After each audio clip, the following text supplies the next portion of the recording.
KKR versus Punjab Kings మ్యాచ్‌లో వర్షం పడే అవకాశం ఉందని తెలిసినా కూడా KKR captain Ajinkya Rahane first batting ఎంచుకున్నాడు. బాల్ మూవ్ అయింది. ఎర్లీగా వికెట్స్ కోల్పోయారు. దీనిపై రహానే క్రిటిసిజం కూడా ఎదుర్కొన్నాడు. వేరాజ్ ఎంఐ వర్సెస్ ఆర్ఆర్ మ్యాచ్‌లో కూడా రెయినీ కండిషన్స్ ఉన్నాయని చెప్పి హార్దిక్ పాండ్యా ఫస్ట్ బౌలింగ్ ఎంచుకున్నాడు. బట్ అందుకు భిన్నంగా బ్యాట్ పైకి బాల్ ఈజీగా వచ్చింది. ఈజీగా రన్స్ వచ్చాయి. ఇలా ఎందుకు జరిగింది? వర్షం పడే అవకాశం ఉంటే ఫస్ట్ బౌలింగ్ ఎందుకు చేయాలంటారు? ఈ కండిషన్ ఫాస్ట్ బౌలర్స్‌కి ఎందుకు అనుకూలంగా ఉంటాయి? దీనిపై ఏమేం ఫ్యాక్టర్స్ ఎఫెక్ట్ చూపిస్తాయి? ఇన్ డీటెయిల్‌గా ఈ వీడియోలో కవర్ చేద్దాం. వీడియోని స్కిప్ చేయకుండా లాస్ట్ వరకు చూడండి. ఈజీగా అర్థమవుతుంది. Welcome to our channel. మీరు చూస్తున్నారు క్రీడా బైట్స్ యూట్యూబ్ ఛానల్. జనరల్‌గా వర్షం పడే ముందు ఆకాశం మేఘావృతమై ఉంటుంది. దీన్నే ఓవర్‌కాస్ట్ కండిషన్స్ అంటారు. దానికంటే ముందు బాల్ మూవ్‌మెంట్ గురించి మనం తెలుసుకోవాలి.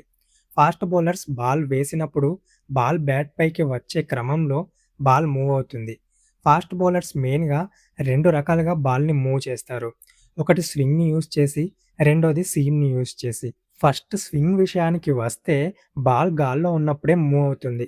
ఇదెలా అంటే ఒక బాల్‌కి 2 సైడ్స్ ఉంటాయి. ఒకటి రఫ్ సైడ్, రెండోది shiny or smooth side. Bowler బాల్‌ని వేసినప్పుడు బాల్ సర్ఫేస్ నుండి ఎయిర్ మూవ్ అవుతూ ఉంటుంది. షైనీ ఉన్న సైడ్ ఎయిర్ స్మూత్‌గా ఫ్లో అవుతుంది. దీన్నే లామినార్ ఫ్లో అంటారు.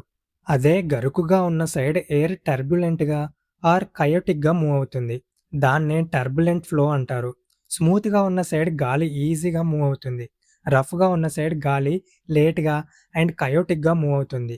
కాబట్టి కంపారిటివ్‌లీ స్మూత్ సైడ్ గాలి వేగంగా, రఫ్ సైడ్ గాలి కాస్త నెమ్మదిగా ఫ్లో అవుతుంది. దీనివల్ల గాలి వేగంగా ఫ్లో అయ్యే సైడ్ ఫోర్స్ అప్లై చేయబడి బాల్ రఫ్ సైడ్ వైపు నెట్టివేయబడుతుంది. బాల్ యొక్క రఫ్ అండ్ స్మూత్ సైడ్స్‌ని బట్టి ఇన్ స్వింగర్ పడాలా, అవుట్ స్వింగర్ పడాలా అనేది డిసైడ్ అవుతుంది.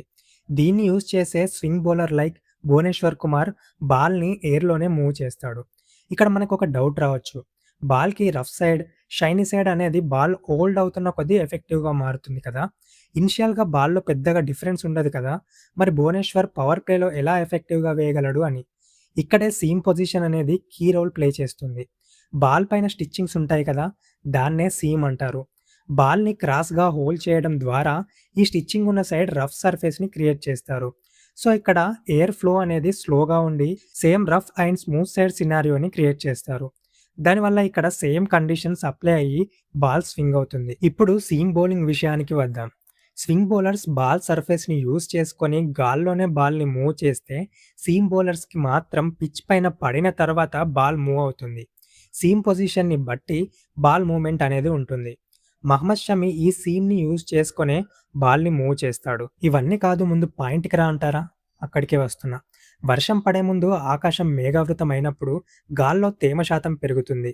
ఇది ఎయిర్ డెన్సిటీ ఆర్ గాలి సాంద్రతను పెంచుతుంది.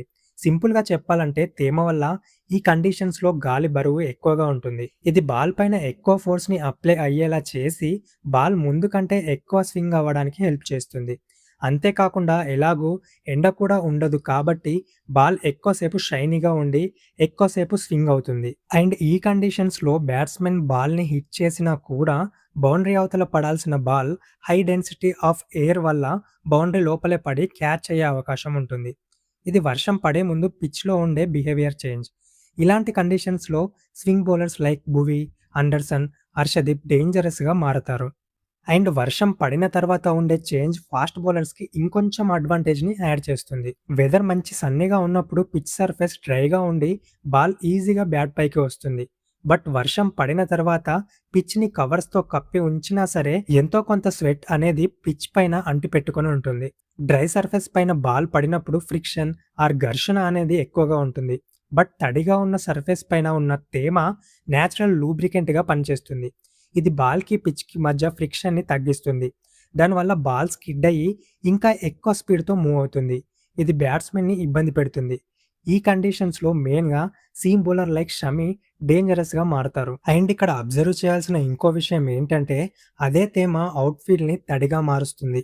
అవుట్‌ఫీల్డ్‌లో గ్రాస్‌కి వాటర్ డ్రాప్స్ ఉండడం వల్ల బ్యాట్స్‌మెన్ బాల్‌ని కొట్టినా కూడా అది గ్రాస్‌లో ట్రావెల్ చేస్తున్న టైంలో స్పీడ్‌ని తగ్గించుకొని బౌండరీకి వెళ్లకుండా ఆగిపోతుంది. ఇలా ఈ ఫ్యాక్టర్స్ అన్నింటిని బట్టి చూస్తే ఏ విధంగా చూసినా కూడా బ్యాట్స్‌మెన్‌కి ఈ కండిషన్స్ అనుకూలంగా ఉండవు. అండ్ ఇక్కడ ఈ కండిషన్ అనేది ఫాస్ట్ బౌలర్స్‌కి మాత్రమే అనుకూలంగా ఉంటాయి. స్పిన్నర్స్‌కి కాదు. తేమ వల్ల స్పిన్నర్స్ బాల్‌ని గ్రిప్ చేయలేరు. అండ్ పిచ్‌లో ఉన్న తేమ వల్ల బాల్‌ని ఎక్కువగా టర్న్ కూడా చేయలేరు. బాల్ స్కిడ్ అయ్యి ఫాస్ట్‌గా వెళ్తుంది కాబట్టి స్పిన్నర్స్ బౌలింగ్ వేసినప్పుడు బ్యాట్ పైకి బాల్ ఈజీగా వస్తుంది. ఇక మన మ్యాచ్ సినారియో విషయానికొస్తే కేకేఆర్ వర్సెస్ పంజాబ్ మ్యాచ్‌లో టాస్ గెలిచి రహానే బ్యాటింగ్ తీసుకున్నాడు. అక్కడ క్లియర్‌గా రెయిన్ ఛాన్సెస్ ఉన్నాయి. అవతల ఎండ్‌లో మంచి స్వింగ్ బౌలర్స్ ఉన్నారు. బాల్ బ్యాట్ పైకి రావడం కష్టమవుతుంది. వెదర్ కండిషన్స్ యూజ్ చేసుకొని బాల్‌ని మూవ్ చేస్తారు. మ్యాచ్‌లోనూ ఎగ్జాక్ట్‌గా అదే జరిగింది. ఫిన్ అలెన్ కూడా బాట్లెట్ వేసిన బాల్‌ని పిక్ చేయలేక ఇబ్బంది పడి ఔట్ అయ్యాడు. కేకేఆర్ ఎర్లీగా వికెట్స్ కోల్పోవాల్సొచ్చింది. But MI versus RR match ఇందుకు భిన్నంగా ఉండింది. ఇలానే రెయినీ వెదర్ కండిషన్స్ ఉన్నాయి కదా! మరి ఈ థియరీ అంతా ఏమైంది? అనే డౌట్ ఖచ్చితంగా వస్తుంది. MI versus RR match pitch report చూస్తే వర్షం వల్ల కవర్స్‌తో కప్పి ఉంచినా కూడా పిచ్ మొత్తం డ్రైగానే ఉంది. అండ్ పిచ్‌లో కొంచెం తేమ ఉన్నా కూడా హెవీ రోలర్స్ యూజ్ చేయడం వల్ల పిచ్ ఫ్లాట్‌గా మారింది. జనరల్‌గానే గౌహతి స్టేడియం బ్యాటింగ్‌కి అనుకూలంగా ఉండడం వల్ల బ్యాట్ పైకి బాల్ ఈజీగా వచ్చింది. వర్షం తగ్గాక వెదర్ కండిషన్స్ మారతాయి. వెదర్ డ్రై అవ్వడం స్టార్ట్ అయిన కొద్దీ బ్యాటర్స్‌కి అనుకూలంగా మారుతుంది. అప్పటికి వర్షం తగ్గడం, గాలిలో తేమ శాతం అంతగా లేకపోవడం కూడా ఈ మ్యాచ్ సినారియోలో ఈ థియరీ అప్లై కాకపోవడానికి రీజన్ అయి ఉండొచ్చు. ఇలాంటి రెయినీ కండిషన్స్‌లో సెకండ్ బ్యాటింగ్ చేసే టైంకి వెదర్ కండిషన్స్ ఇంప్రూవ్ అయ్యి బాల్ బ్యాట్ పైకి బెటర్‌గా వస్తుంది. ఇది సెకండ్ బ్యాటింగ్ చేసే టీమ్‌కి అడ్వాంటేజ్‌గా మారుతుంది.